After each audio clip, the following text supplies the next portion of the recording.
Priyank Rathod. 97%, 99.99 PR.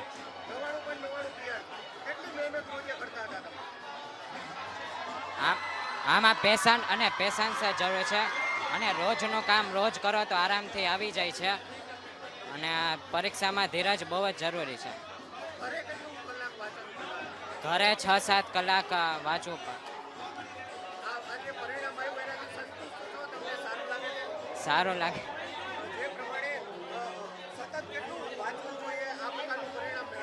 વાંચવું તો દરરોજનું જોઈએ, 4-5 કલાક તો દરરોજ વાંચવું જ જોઈએ, ત્યારે આ સ્ટેજ ઉપર આવી શકાય છે.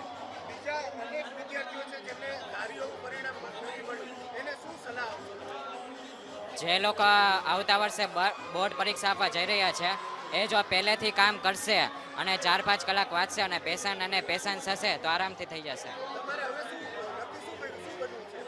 અત્યારે તો CA નું ચાલુ છે, અત્યારે CA ની જર્ની કરી.